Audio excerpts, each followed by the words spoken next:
ರಾಜ್ಯಸಭಾ ಚುನಾವಣೆ ಹಿನ್ನೆಲೆಯಲ್ಲಿ ಬಿಜೆಪಿಯ ಸೋಮಶೇಖರ್ ಬಿಜೆಪಿ ಶಾಸಕ ಸೋಮಶೇಖರ್ ಅವರು ಅಡ್ಡ ಮತದಾನ ಮಾಡಿರುವಂಥದ್ದು, ಕಾಂಗ್ರೆಸ್ಗೆ ಓಟ್ ಹಾಕಿರುತ್ತದೆ. ಈ ಬಗ್ಗೆ ಕಾನೂನು ಕ್ರಮ ಕೂಡ ಮುಂದಾಗಿರುತ್ತದೆ. ಏನು ಕಾನೂನು ಕ್ರಮ ಆಗ್ಬೋದು ಅನ್ನೋ ಸಂಬಂಧಪಟ್ಟ ಮಾತಾಡೋಕ್ಕೆ ಹಿರಿಯ ವಕೀಲರು ಆದ ಮತ್ತು ಬಿಜೆಪಿಯ ಕಾನೂನು ಘಟಕದ ಬಿಜೆಪಿ ಕಾನೂನು ಸಲಹೆಗಾರರಾದಂಥ ವಿವೇಕ್ ರೆಡ್ಡಿ ಅವರು ನಮ್ಮ ಜೊತೆ ಇದ್ದಾರೆ. ಸರ್, ಈಗ ಕಾನೂನು ಹೋರಾಟ ಯಾವ ರೀತಿ ಇರುತ್ತೆ? ಅಡ್ಡ ಮತದಾನ ಮಾಡಿದ್ಮೇಲೆ, ವಿಪ್ ಜಾರಿ ಆದ ನಂತರ ಅಡ್ಡ ಮತದಾನ ಮಾಡಿದ್ಮೇಲೆ ತಕ್ಷಣ ನಾವು ಪಿಟಿಷನ್ ಹಾಕ್ತೀವಿ. ಪಿಟಿಷನ್ ಹಾಕಿ ಸ್ಪೀಕರ್ ಮುಂದೆ ಇದನ್ನು ತೀರ್ಮಾನ ಮಾಡಿ ಅಂತ ಹೇಳ್ತಾ ಇದ್ದೀವಿ.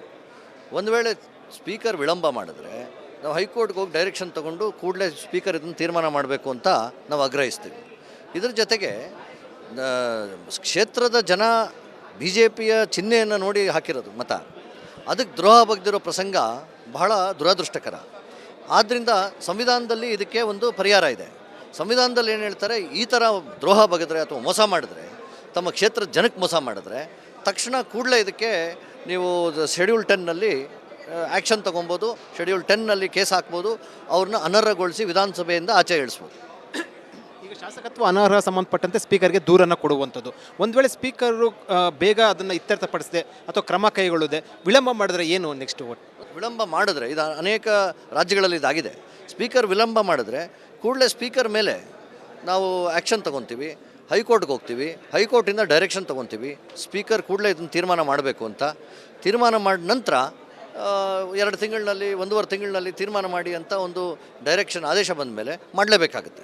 ಸ್ಪೀಕರ್ ವಿಳಂಬ ಮಾಡಬಹುದು ಅಥವಾ ಬೇಗ ಇತ್ಯರ್ಥಪಡಿಸ್ಬೋದು ಅನ್ನೋದು ಸಾಧ್ಯತೆ ನೋಡಿದ್ರೆ ಏನಿರುತ್ತೆ? ಈಗ ಸ್ಪೀಕರ್ ನಿಷ್ಪಕ್ಷಪಾತವಾಗಿ ನಡ್ಕೊಳ್ಬೇಕು. ಸ್ಪೀಕರ್ ಪಾತ್ರ ಅದು. ಸ್ಪೀಕರ್ ಹೇಗೆ ತಮ್ಮ ಕ್ರಮವನ್ನು ಅಥವಾ ತಮ್ಮ ಹುದ್ದೆಯನ್ನು ನಿರ್ವಹಿಸ್ತಾರೆ, ಯಾವ ಜಾಗರೂಕತೆಯಿಂದ ಮಾಡ್ತಾರೆ ಅನ್ನೋದು ಇಡೀ ರಾಜ್ಯ ನೋಡ್ತಾರೆ ಇವತ್ತು.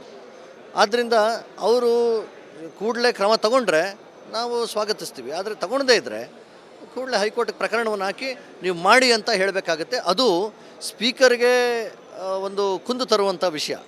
ಸ್ಪೀಕರ್ಗೆ ಇವರು ನಿಷ್ಪಕ್ಷಪಾತವಾಗಿ ಇಲ್ಲ ಅನ್ನೋದು ಸಾಬೀತಾಗುತ್ತೆ. ಒಂದು ವೇಳೆ ಅಂದರೆ ಈಗ ನೀವು ಶಾಸಕತ್ವ ಅನರ್ಹ ಸಂಬಂಧಪಟ್ಟಂತೆ ಕೊಡುವಂಥದ್ದು, ಅದಕ್ಕಿಂತ ಮುಂಚೆ ಏನಾದರೂ ಕೂಡ ಶಾಸಕತ್ವ ಸ್ಥಾನಕ್ಕೆ ರಾಜೀನಾಮೆ ಕೊಟ್ಟರೆ ಯಾವುದು ಕೂಡ ಪ್ರಕರಣ ಬರೋದಿಲ್ಲ ಅಂತ ಅನ್ಸುತ್ತಲ್ವ? ಈ ರೀತಿ ಒಂದು ಅಪೀಲ್ ಹೋಗುವಂಥದ್ದು ಬರೋದೇ ಇಲ್ಲ. ಹೌದು.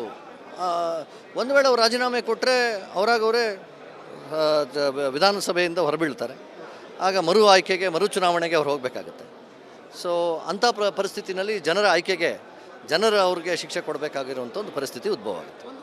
ಅಥವಾ ಒಂದು ರೀತಿಯಲ್ಲಿ ಇರುವಂಥದ್ದು ಅಂದರೆ ರಾಜ್ಯಸಭಾ ಚುನಾವಣೆ ಸಂದರ್ಭದಲ್ಲಿ ವೋಟಿಂಗಲ್ಲಿ ವಿಪ್ ಉಲ್ಲಂಘನೆ ಬರೋದಿಲ್ಲ ಅಂತ ಕೇಳ್ಬರ್ತದೆ. ನಿಜನದು? ಇಲ್ಲ, ವಿಪ್ ಅಂದರೆ ಎಲ್ಲ ವಿಪ್ ಸಂವಿಧಾನದಲ್ಲಿ ಶೆಡ್ಯೂಲ್ 10 ಖಂಡಿಕೆ 4ರಲ್ಲಿ ಭಾಳ ಕ್ಲಿಯರ್ ಕಟ್ ಆಗಿದೆ. ವಿಪ್ ಅಂದರೆ ಯಾವುದೇ ವಿಷಯದಲ್ಲಿರ್ಬೋದು, ಅದು ರಾಜ್ಯಸಭೆ ಇಲ್ಲ ಅಥವಾ ಒಂದು ಪಾಲಿಸಿ ವಿಷಯ ಆಗಲಿ ಅಥವಾ ಯಾವುದೇ ವಿಷಯದ ಬಗ್ಗೆ ವೋಟಿಂಗ್ ಹೋಗಿದ ತಕ್ಷಣ ವಿಪ್ ಜಾರಿಗೊಳಿಸಿದರೆ ಅದಕ್ಕೆ ವಿರುದ್ಧವಾಗಿ ನಡ್ಕೊಳ್ರೆ ಅದು ಅನರ್ಹರಾಗ್ತಾರೆ. ಈಗ ಶಿವರಾಮ್ ಹೆಬ್ಬಾರ್ ಇನ್ನೂ ಕೂಡ ವೋಟಿಂಗ್ ಹಾಕಿಲ್ಲ. ಒಂದು ವೇಳೆ ಅವರು ಗೈರಾದರೆ ಅಂತ ಅಂದರೆ, ಯಾಕಂದರೆ ಗೈರಾದರೆ ಅದು ಕೂಡ ವಿಪ್ ಉಲ್ಲಂಘನೆ ಬರುತ್ತಾ?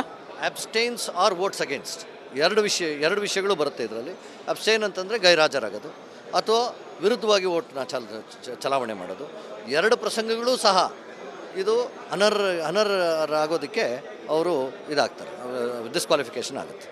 ಇದು ವಿವೇಕ್ ರೆಡ್ಡಿ ಅವರು ಮತ್ತು ಅವ್ರು ಹೇಳ್ತಾ ಇರುವಂಥದ್ದು ಸ್ಪೀಕರ್ಗೆ ದೂರು ಕೊಡುವಂಥದ್ದು ಏನು ವಿಪ್ ಉಲ್ಲಂಘನೆ ಸಂಬಂಧಪಟ್ಟದ್ದು, ಒಂದು ವೇಳೆ ಸ್ಪೀಕರ್ ಅಂತ ಕೂಡ ಕೂಡಲೇ ಕ್ರಮ ಕೈಗೊಳ್ಳಿಲ್ಲ ಅಂತಂದರೆ ನ್ಯಾಯಾಲಯ ಮೊರೆ ಹೋಗೋದು ಕೂಡ ಅವಕಾಶ ಇರುವಂಥದ್ದು ಅಂತ ಹೇಳಿರುವಂಥದ್ದು. ಕ್ಯಾಮರಾ ಪರ್ಸನ್ ಮಧು ಜೊತೆ Vijay journal, republic TV, Bengaluru.